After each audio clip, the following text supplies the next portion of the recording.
Désastre environnemental pour les uns, catastrophe écologique pour les autres. Pas besoin en tout cas d'être hydraulicien pour savoir que la Falémé souffre des agressions de l'homme. La Falémé a subi énormément d'agressions dues au simple fait de l'exploitation de l'or.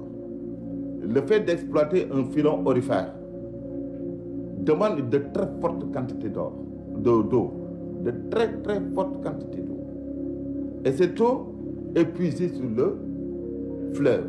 Après traitement, cette eau est reversée sur le fleuve. Avant, il y avait un orpaillage traditionnel qui ne faisait pas de mal. C'était les vieilles mamans, après la saison de pluie, ils allaient faire un petit orpaillage pour avoir quelques grammes d'or. Maintenant, ça s'est internationalisé. Il y a des orpailleurs qui viennent du Burkina, du Mali, de la Haute-Volta. Et maintenant, ce qui est plus grave, des Chinois. Cette exploitation artisanale de l'or a négativement impacté la Falémé. Le cours d'eau a perdu sa potabilité. Son eau est devenue un danger pour ses utilisateurs. Les vaches et les quilles, donc quand elles viennent ici manger comme ça, leur ventre gonfle. Donc ça c'est un problème d'abord à nous. C'est ici que les femmes viennent pour linger. Mais actuellement, on ne peut plus. Elles ne peuvent plus venir linger.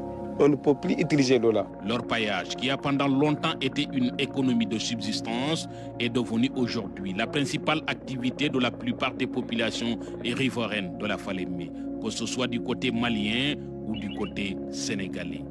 En 2018, on a fait une tournée qui est partie de Arundu, à l'embouchure de la Falémé, jusqu'à la frontière presque guinéenne. On a fait 120 villages riverains. Et on a mis en place le comité de veille et d'alerte de la Falémé Mali-Sénégal pour sensibiliser les populations, pour dire ce que vous faites en train de faire ici, ça tue des gens là-bas.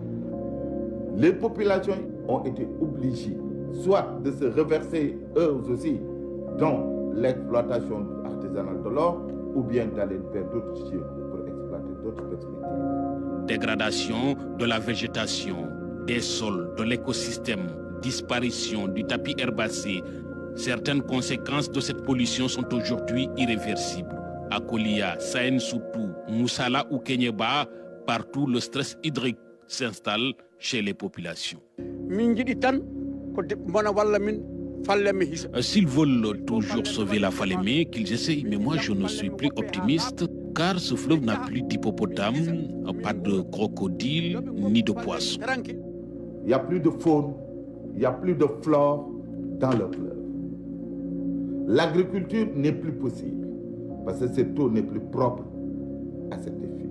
À cela vient s'ajouter un autre phénomène beaucoup plus néfaste avec l'utilisation de produits comme le mercure, le cyanure qui sont interdits par le code minier sénégalais de 2016. Il y a d'autres personnes qui ont beaucoup plus de moyens, qui utilisent ce que l'on appelle des dragues. C'est des branchements qui vont en profondeur. Ils créent des sillons.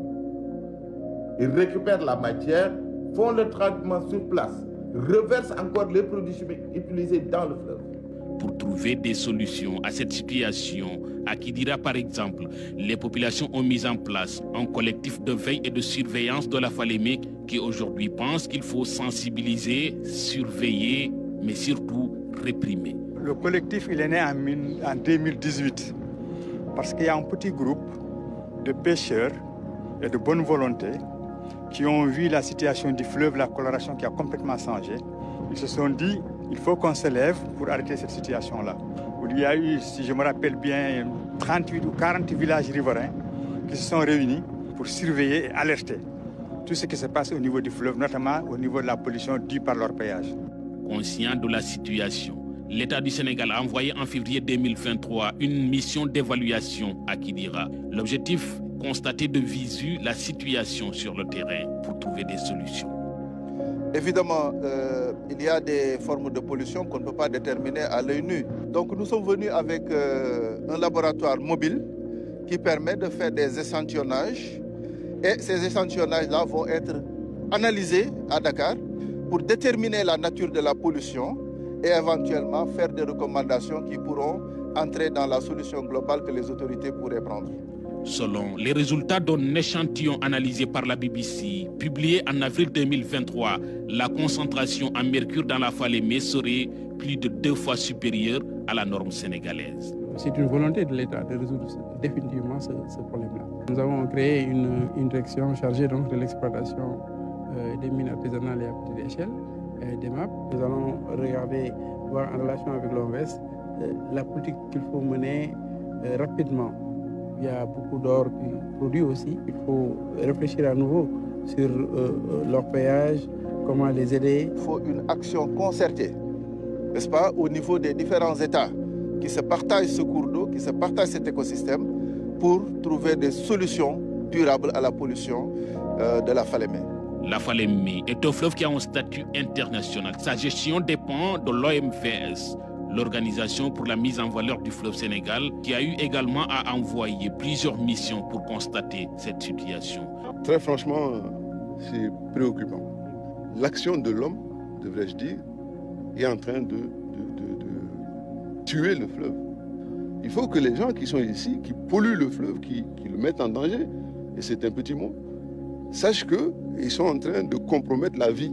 L'OMVS a pourtant un socle juridique qui organise la gestion de ce fleuve.